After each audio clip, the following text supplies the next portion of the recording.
Welcome to the Patrice Brantley Podcast Show, where helping others is the name of the game. And on this show, we push purpose, positivity, and personal growth. Today, we have the pleasure of speaking with Miss Ellie.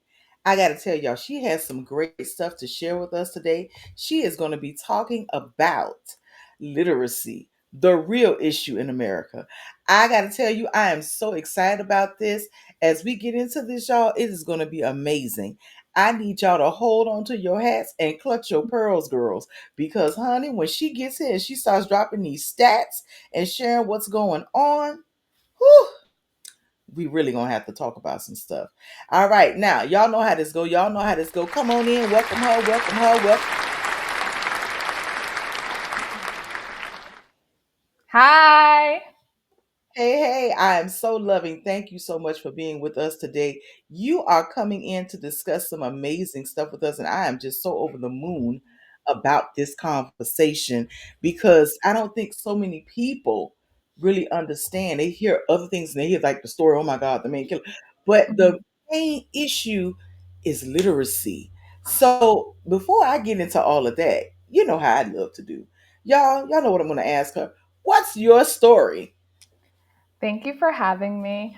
Um, it all began, the reason that I wanted to be a teacher to begin with, it all began in fifth grade. I wrote it into my fifth grade yearbook that I want to be a teacher when I grow up. Oh wow, And awesome. yeah, and I followed through with that. So I kept at it. I remember when I was little too, in my diaries, I would be writing like, tip, when you're an English teacher, teach it this way. Don't teach it that way. I would be like telling myself. And now looking back, I'm like, well, does a fifth grader really know any better than an actual teacher? But Mhm. but yes, I had always wanted to be a teacher, and I think that now actually getting to fulfill that purpose is amazing. I went to Stony Brook University in New York. I graduated with my bachelor's in English, and then I got the MAT in the Master's of Art in Teaching in English as well. And I really valued my time there because we went through a student teaching process. I had an amazing mentor teacher that, it's like baptism by fire type of deal, but Mhm. but you have constant, feedback and growth and constructive criticism to try to make you into this teacher. So I really valued my time there. Um, Wait, before yeah. we move forward, because you spoke about a mentor teacher, and I'm loving that because so many people have not had that opportunity. So I want to give you a chance to shout that teacher out because I talk to so many people and they're looking at me crazy when I say I had a mentor teacher or I had someone who kind of walked along the road with me and they go, I don't know what that is. So Mhm. take a moment, shout out that mentor teacher, please. That mentor teacher, her name is Jess, and she is amazing. And she, at the time, I think she had been teaching 6 or 7 years. But she was so critical into my own development as a teacher and how to approach things and how to approach different students with different needs and meeting students where they are. So I really, really valued my time with her. And then moving to Florida and like getting a teaching job here and everything, I had the amazing experience of working with Tamika, who she was a literacy coach at the time, and she also like constant feedback and just like growth and how to approach things, and especially when you're dealing with students that might not be at the grade level that they are supposed to be at when it comes to Mm. literacy and Oh, reading. that's a good one. You Mm-hmm. talk about not being at the level. So kind of give me an idea of some of the stats because I know people always say, well, if they graduated high school, they had to be on point, or they moved to the next grade, everything should have been okay. But can you give us a little bit of the real deal of what happened?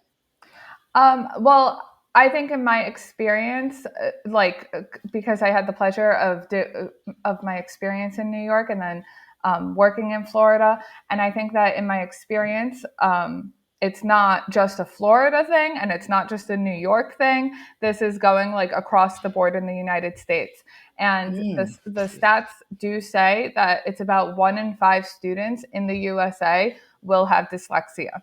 Wow. So right. And I had I in the past I had a coworker who had said that dyslexia is meant to be a rare, um, like a rare deficiency, Mhm. right? It's not something that you're supposed to see every day, and a lot of it could be there's different reasons why it could be happening right now as prevalent as it is compared to years ago. And it could just be because we got better at diagnosing it. It could be because our teaching practices have changed, or students are not learning as early as they should, or they're learning too early. So I think that there's a lot of like studies that need to be done to really pinpoint why it's more prevalent now compared to how it used to be, like probably in the 80s and the 70s and whatnot. So I love that you talked about having more diagnosis come out because I think, I know especially for me, Hmm. being these 80s kid, we didn't have all these diagnoses. So a lot of us are not quite sure to believe what is this? Is this real? Is this not, right? Hmm. But the piece of it is like you said, things have changed. There's been some good changes in education. There have been some not some good ones, but it's been some good ones to help kids who may have needed to be diagnosed earlier so they can Right, get what they need out of the situation. So I really love that piece. Have right, you found that it is showing up more in high school? Because your current demographic is pretty much the finish line. Like most parents are like, let me just get you through these last 4 years. right. And how does that look? Because teaching in high school is a very different thing. Elementary school, you have the parents who are maybe too involved, or you have the parents who are still saying it's all on the teacher. I'm gonna let her do it.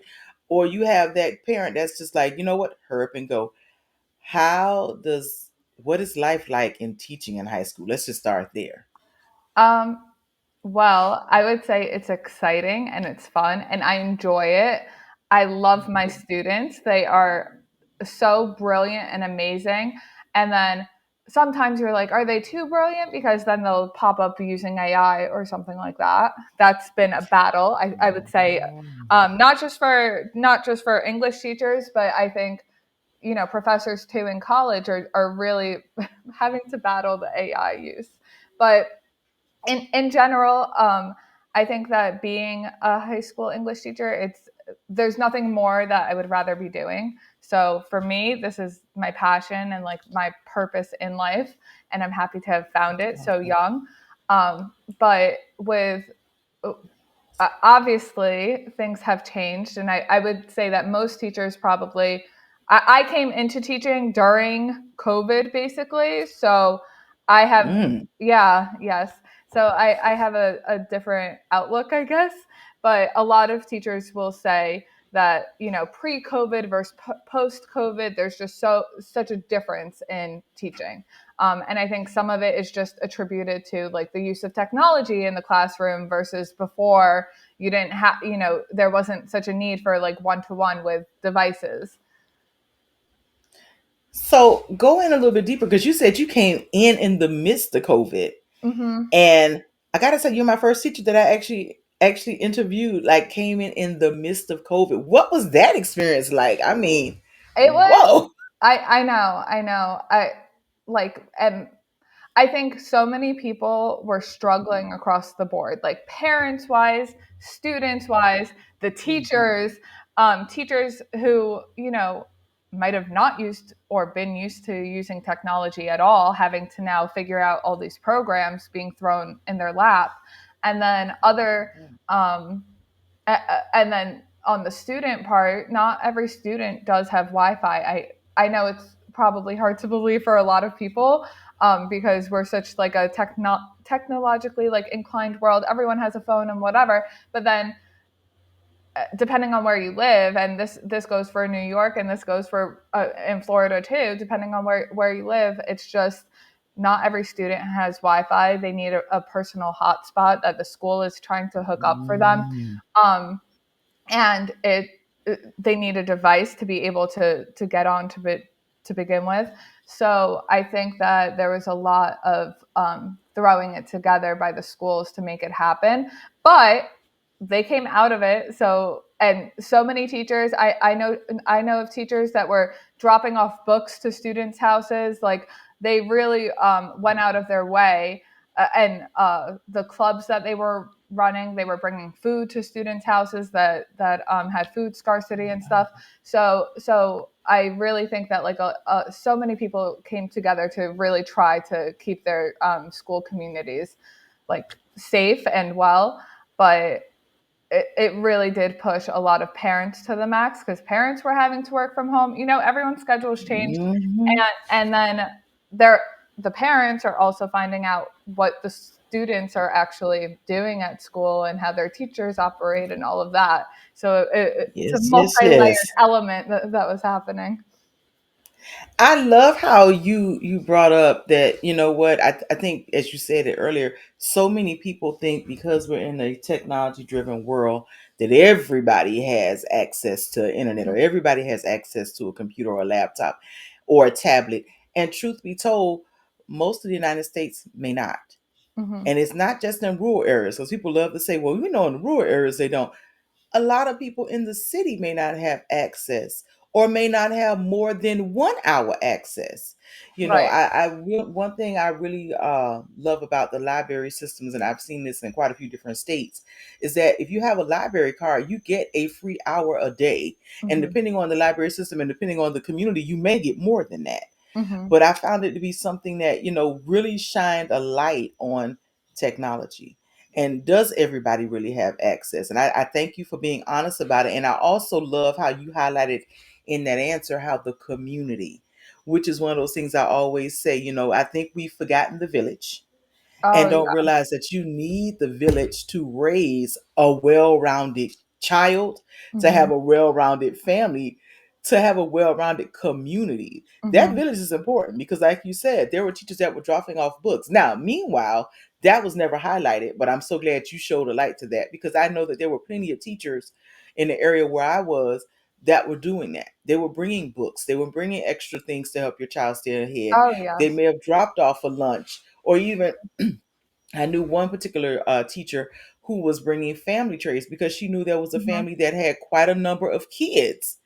And Hmm. she was trying to make sure that, hey, they all had something to eat, because a lot of our kids do depend on that lunch meal or that breakfast meal at school Right. that they may not get in other places. Right. And I think it's so many people love working from home and the benefits of and even the benefits of having their kids home too. Um, Mhm. however, it it's so difficult because if the kids are home, they're not on a teacher's radar as much. Like obviously teachers are mandated reporters, right? So they're able to see Mhm. things or see changes in a child. And I think that like in a lot of places domestic violence is going up, the child is feeling isolated and or Mhm. alienated. Like there's issues that you're not able to address if you're not seeing them physically in person. So that was also weighing in on a lot of teachers too, um, during COVID. And I think you bring up an even more powerful point because a lot of people just assume that the teaching hours are just that, depending on where you are, right? It may be from 7 to 3, or for Mhm. somebody else 6:45 to what is it, 3:30 or 4 o'clock, or Yeah. whatever age or stage or grade you're in. But as you just pointed out, teachers concern themselves about those kids too. Just Hmm. like parents are concerned, teachers are concerned. It Hmm. walks with them to be able to say, is Johnny going to be okay? Is little Tara going to be all right? I Oh, saw her this chills. change in her personality, Hmm. right?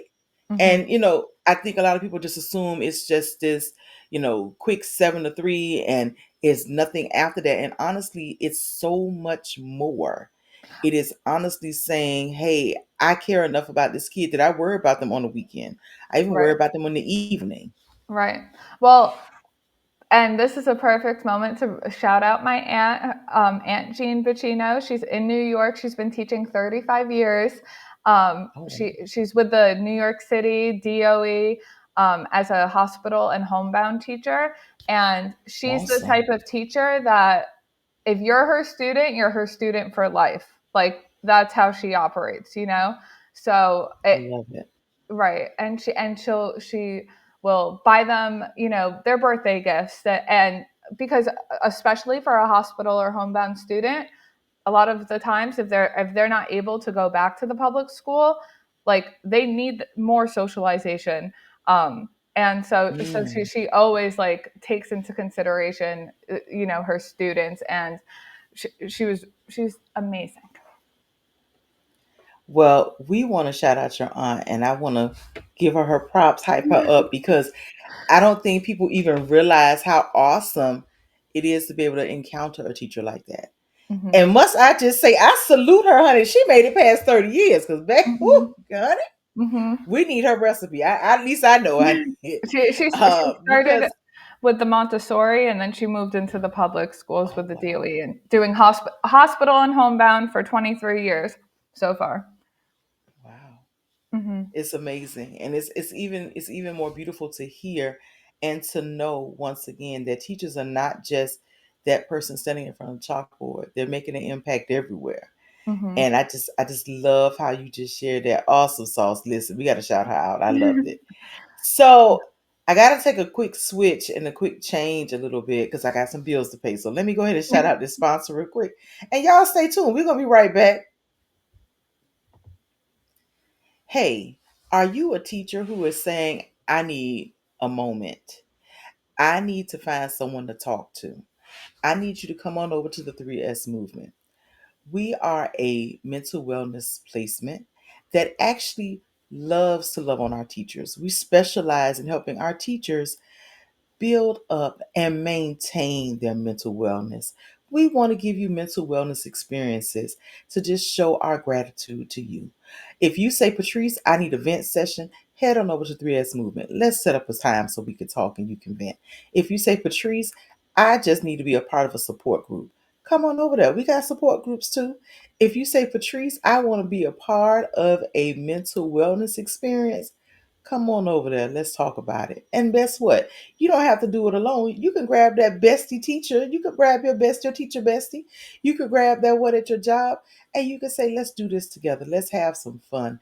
Let's do something for us and take care of us so we can take care of others. That's right. Head on over to the 3smovement.com. All right, y'all, we jumping back into this, and I got to tell you, I am loving sitting down talking with Miss Ellie. She has shouted out her aunt, who is amazing. She has shared with us some startling statistics, and she even talked about teaching, coming into teaching during COVID. Hmm. Now I got to switch topics a little bit because I know you've done some work in the area of curriculum, and I think a lot of people are not clear about what does that look like when you talk about curriculum and then the structure of curriculum and then what it looks like with the choices we see. Kind of give us a little intake on that. So I think that for a lot of people, they're thinking that a teacher has the choice of what materials they're using in the class. And that's not always the That's good. case. Um, you have schools where you have a scripted curriculum that you're going to use, and the teacher has hardly any flexibility with what they're able to teach, and what materials or supports and supplementals that they're able to use. So there's that facet of, well, that's at a district level. On the other Okay. hand, I know in Florida you have like the best list for the reading books that we're supposed to be teaching for each grade level, and so those are already handpicked for us.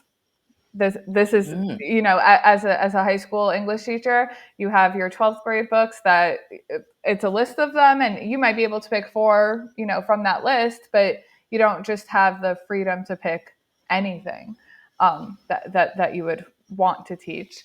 And as a teacher, of course, I'm thinking, well, where does this list come from? Who's making this list, mm-hmm. right?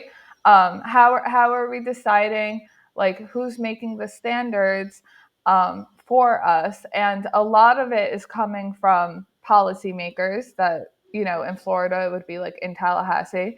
Um, but a lot of it Oh. is coming from these policymakers that are setting the standards and the curriculum at the federal level. We had Common Core, like years ago, um, Mm-hmm. right? So not all of these people that are signing off on it might have been teachers themselves. A lot of them could have Oh, been, and then you have others that they went to school for education policy, and that that's what they did, or they could have gone to school just for like public policy or something in general. So it's your I think that there could be a disconnect at some level between policymakers and the teachers, especially post COVID, and how these like materials are being applied in the classroom.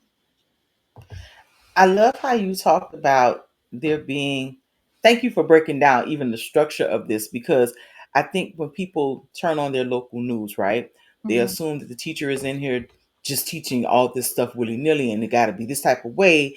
And oh, I'm pushing whatever view, right? That's how everybody sees it. Hmm. However, the reality is, as a teacher, you may not have as much, as you said, flexibility, opportunity to bring in those moments because you're being told this is how you teach this. I know that there's some districts, and I've seen this in many states, that literally the teacher has to read a script Right.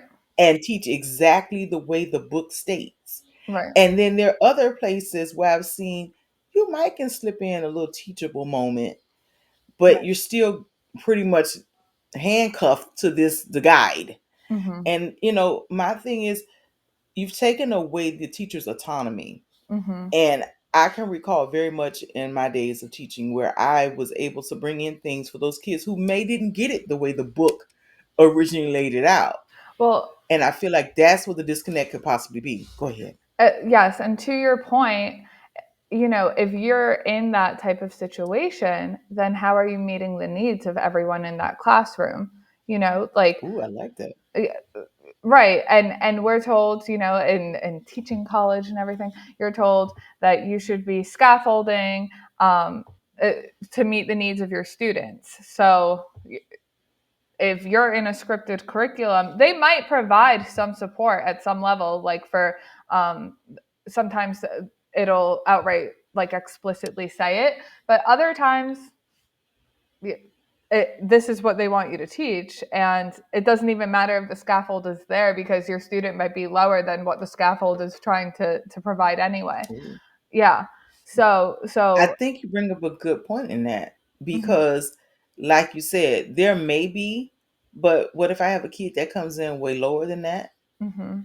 What if we got to do, as I like to call, kind of build some building blocks before we even get to what this lesson is talking about? Right. Right. Right, exactly. Foundational stuff, and that's where everything with literacy, that's where it's so like intertwined with it because uh, and there have been studies done as well where if an ELA department, if you really address literacy, um Hmm. this is at like a high school level, but if or middle school, but if you really address literacy, then you're able to see across the board your math department, their scores improve, the science, the social Oh, study, everything is going to improve if you increase their literacy. So that's why I think a lot of schools really aim to they'll start initiatives in schools and school districts and everything for literacy, hmm. but I think it's whether it's done with fidelity to be able to see the results of that, you know? So I'm so glad you brought that up because it really does hit home with the point of if I fix this one area, all the other areas line up. And I think it's a beautiful thing because some many people don't realize you can try to isolate something, but if I don't put it all in unison, it's just like going to an orchestra show, right? Right. If I really work on this one piccolo player and they have it, extremely great and it's wonderful, but I don't bring them in the concert with the rest of the group and teach them how they have their power in their piccolo, then it doesn't work. And Exactly. it's just Yes. and it's the exact same thing. I'm loving this because you gave me some new stuff in it. I like it. Because this is good to see because I understand what the ELA is. Hmm. Other people may not have a clue. Hmm. And I'm going to have you break that down a little bit because I do realize that I get it, right? Every teacher who's watching this is going to say, yeah, I know exactly what she's talking about. But for the person who's never stepped foot in the classroom, can you break that down for them a little bit? So I think that there, I mean, ELA is a difficult. People will wash it off as, oh, it's easy because it's English and everyone speaks English, so they're, like, very, very much a logical fallacy. But that there's so many layers to it, because just with reading itself, there's disagreement amongst ELA teachers Mm.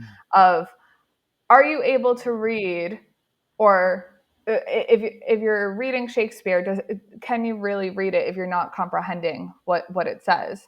And my Understood. argument my argument is that if you are able to decode the word and read it from left to right, that's reading to me. That you're Okay. able to sound out each individual sound that the letter makes, put it together and read it. That's reading to me.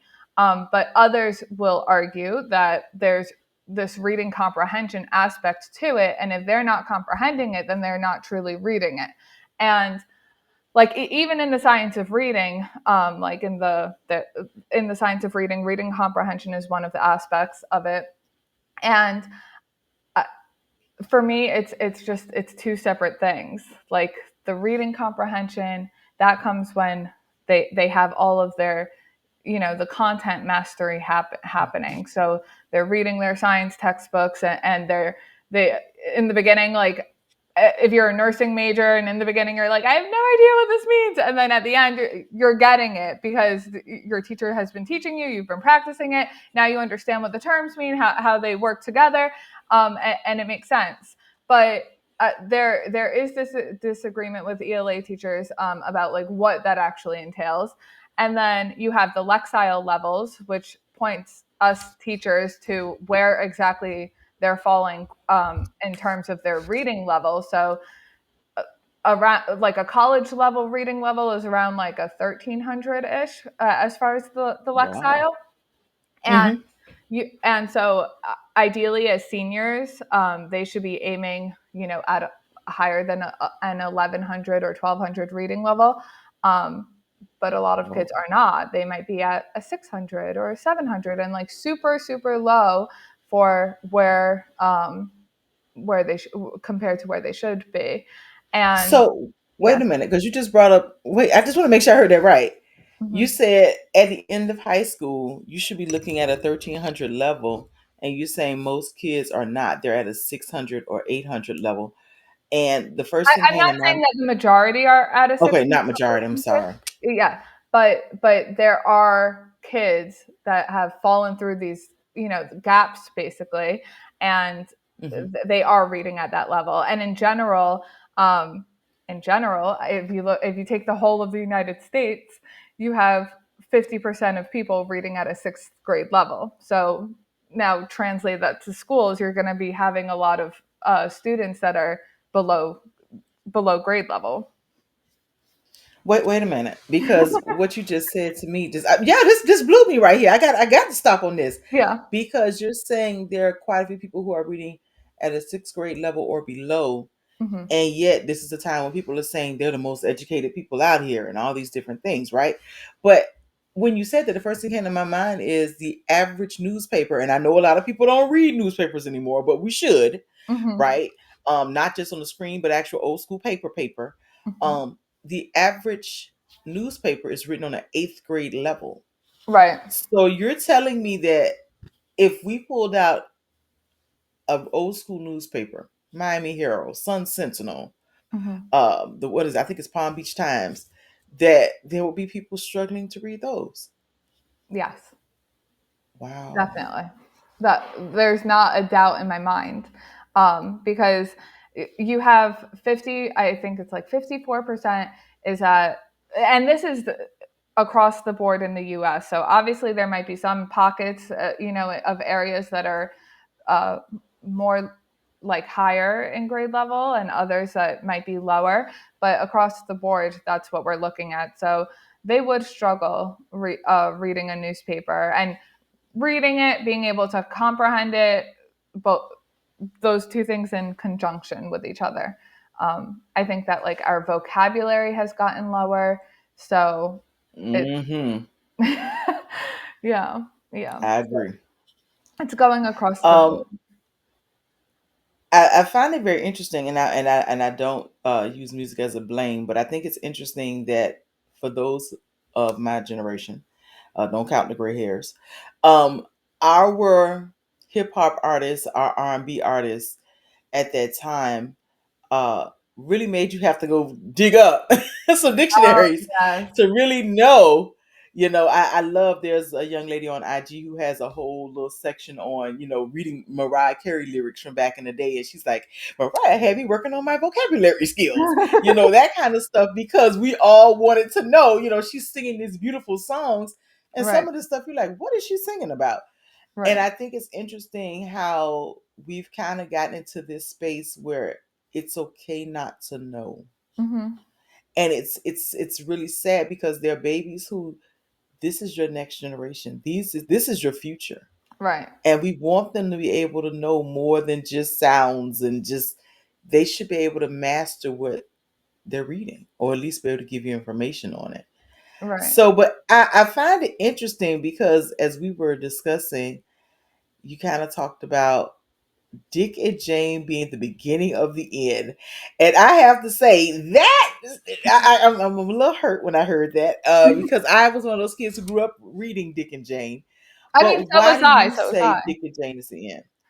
Oh, So I can imagine. But why do you say reading Dick and Jane was the beginning of the end? basically, what happened is that we got Dick and Jane into these. Well, it was Boston that originally adopted Dick and Jane as a curriculum for public schools, and this was Mhm. across the board. In general, when they first published it, it was meant for students that were hard of hearing to help them learn to read, right? Oh. Right. And so instead of just, I guess, keeping it aimed at students that were hard of hearing, it became generalized for the public to also learn to read that way. Even in its original guidebook, it said that after these words, the students are going to struggle. Like once they've mastered these words, that there's going to be Uh-huh. struggle when the vocabulary increases as they get older. And I think that's why a lot, like third grade is like that the big year for Hmm. elementary. And I think that a lot of students after third grade, they're that's where you're going to see more of the deficiencies from earlier education, because if they were taught like a sight word reading list and then they get to sixth grade or seventh grade and they're getting these more academic terms, they're like, well, this isn't fitting with the words that I learned and mastered and everything. Now it's a whole new ball game that they're entering into. So I and on a neurological level, it's literally like our brain is being wired to read phonetically. That's how we've been doing it all this time, at least in the United States. So it's a whole new track basically in your head when if they're learning purely with the sight words. So I love that you talked about that, because I remember when I was in the classroom, Mm-hmm. um, I was all about the sight words, but I was also about, let's sit down, let's do a lot of phonics. Mm-hmm. And I remember I shall not name this guilty administrator. I'm gonna be nice today. Today I'm choosing peace. Any other time would be something else. But they were highly upset because I chose to add this to the classroom, because they kept saying, you're wasting time. They know the Mm-hmm. words, you're wasting time. And I remember saying and standing on, I'm not wasting time. Mm-hmm. This is going to help them in other ways. They just don't understand it right now. Right. And of course, this was a whole hollybaloo about this, right? But hearing you say this, I'm gonna be honest, I feel kind of vindicated right now. Thank you. Because I knew in my heart there was more than just that sight word list. Right. And I And think so many teachers have that feeling and experience while they're teaching. Like there needs to you can't just be doing this. Um, However, getting back to your scripted curriculums and whatnot, some teachers Mm, don't have a choice. If that's the curriculum that's been adopted by the district and that's what they're going by, they don't have the choice and the flexibility to be like, all right, guys, we're going to do phonics today. Um, let alone is every teaching college, informing teachers that phonics mm, might be the best practice? Obviously, in my opinion, it is, but I know that there's a lot of um, teachers that would say like holistic word reading lists do serve a better purpose because it might be easier for the student to learn to read holistically with the sight words instead of reading, phonetically. so I think that's why. I'm Sorry, oh oh I no, go ahead. You think that's why? I think that's what one of the original reasons, and I'm talking like early 1900s, around then, that Boston public schools adopted it to begin with, is because, oh my gosh, this is so much easier than what we've been doing, trying to Mhm. teach kids to read phonetically. So I think that's one of the reasons that they adopted Dick and Jane to begin with, is because they realized like, oh, this could be an easier way. However, it's not the only way, and that's where I think the Mm. plot could have been lost. I love how you say that because people don't realize reading happens in so many different ways. Mhm. And I may have that kid who needs, in addition to Dick and Jane, or to Mhm. those what do you call them, at families, or all those other things, Right. Like plus the the primary. phonetics. Thank you. To Mhm. get all of those pieces together, so it does make sense when I get to biology Right. and you're throwing all these different uh pieces at me, or when we get into high school and we're saying, okay, now you want to start looking at medical terms. So Mhm. because depending on where you are, that is a part of their curriculum, they're teaching that. And Exactly. Yeah. so I love that piece. I would love to find out, do you have any tips that you suggest? And I'm gonna just leave it as tips, whether you want to hit it for parents, whether you want to hit it for teachers, just tips in general that people need to know when it comes to this area of literacy. Listen, if you're a teacher, I think that your mental wellness program that you're trying to do would be amazing for teachers. I think that districts should be adopting your program and having you there to help us, because so many teachers are going through teacher burnout. I think that it's Yes. like after 5 years, a lot of teachers quit, um, because Yes. because ultimately they're doing two jobs. They have to teach physically in front of their students, but then they have all of the administrative tasks that go with it. So I think that there's a lot of like teacher burnout as far as that happens. And but we have Patrice here that's willing to help, so we can utilize that.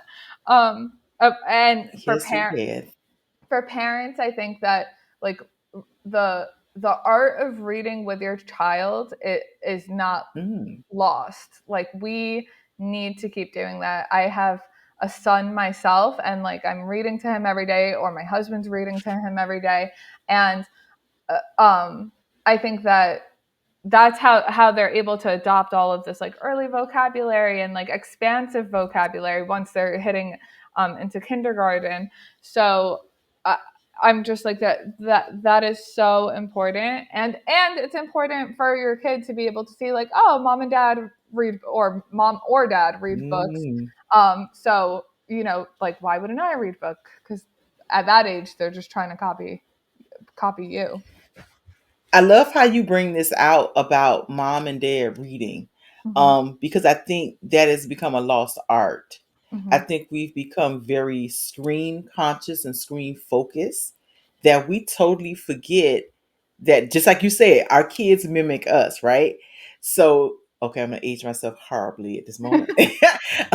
With the commercial where the young man's father comes and says, "You've been smoking," and he says, "Where did you learn that?" And he goes, "From you. I learned it from you." Same thing with reading. Yep. If you show that there's a fascination and art for you to enjoy reading, your kids are going to enjoy that. if you're into that great new novel, your kids are going to be saying, I want to be in that new novel. Even if you get to the point, and this is one thing that I thought, and I love my cousin for it, this is something she did with her kids. She would say, okay, this movie's coming in the theaters. We're going to read the book first, Mm-hmm. then we're going to go see the movie. And when she did that, it gave them such a love for something they already enjoyed. But then, too, you mean this movie is actually from a book? I can create my own character and use my imagination, Mm-hmm. which is something I think we're forgetting to do. That we've kind of lost that art of that. But oh, I love this. Wait, don't let me run too fast. Are there any more tips?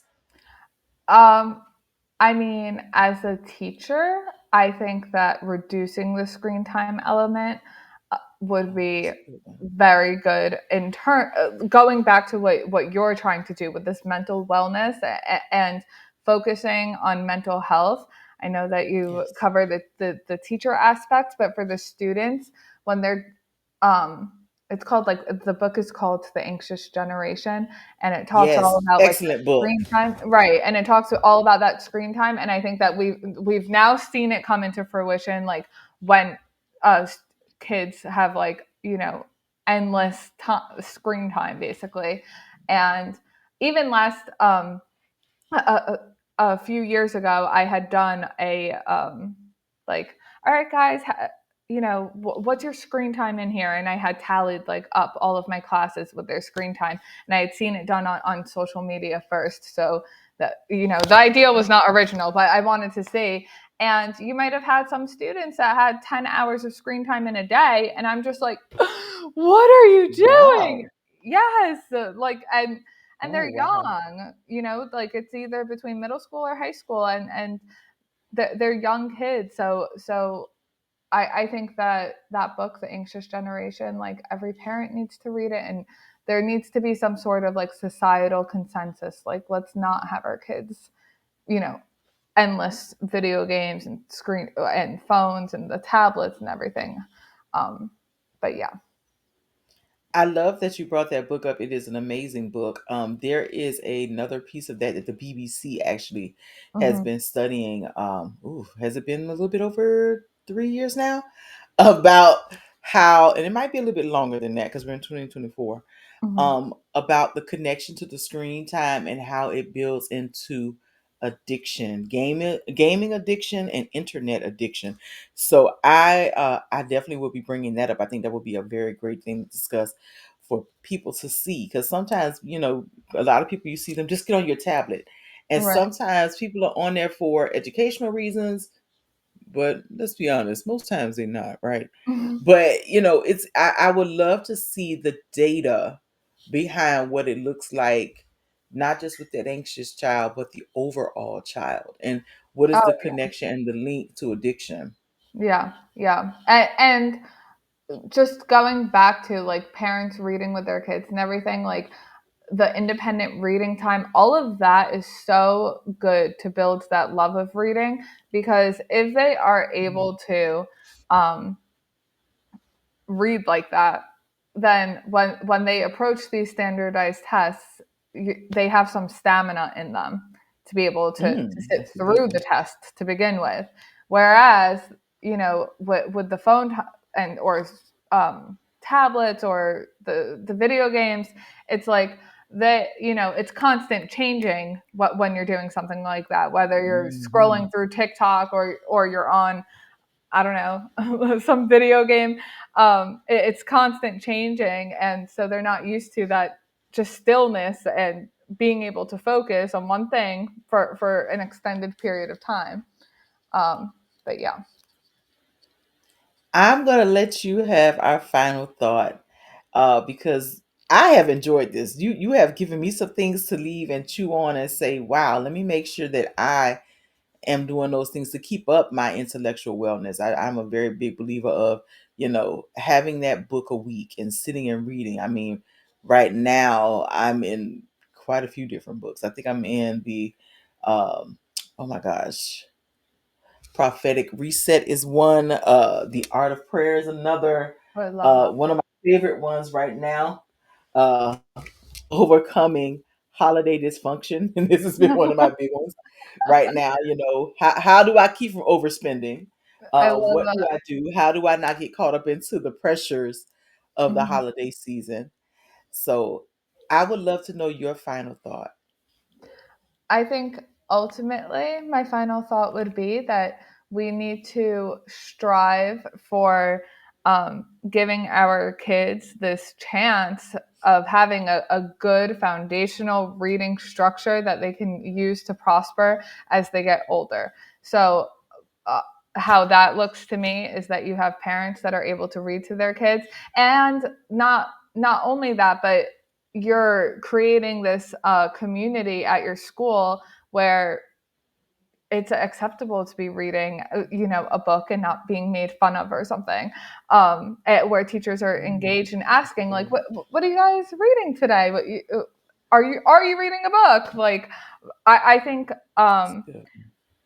yeah, I think that would help in so many ways, because independent reading itself is the number one thing to increase vocabulary, get them good grammar, and that wasn't good grammar, but get them good grammar, um, increase vocab, and increase their reading stamina, which is ultimately what we would need for them to be able to succeed if they wanted to go to college, but also if they want to be able to do their own taxes and be able to read their own mortgage and not have to pay a lawyer, so just basic Right things. about that. Yeah.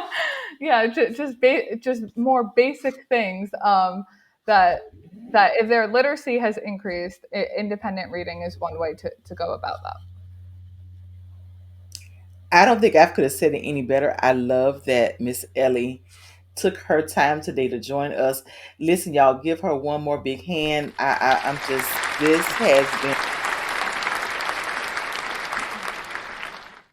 and really gotten us an opportunity to see how amazing it is when we take that one building block and really expand it and go not just wider but deeper, the impact that it can make across the board in education. Hmm. So once again for coming in and just sharing your goodness and your knowledge with us. I mean, I had an amazing time. This is great. Listen, y'all, thank y'all so much for tuning in to the Patrice Brantley Show, where helping others is the name of the game, and we push purpose, positivity, and personal growth. I need y'all to make sure y'all stay tuned next week. And if you're deciding you want to donate, as we spoke about all throughout this program, for the Adopt a Teacher project, make sure that you send your donation to the Cash App money sign three, the number three, S movement. Have an amazing day and go out and be great because you are great and your greatness will no longer wait.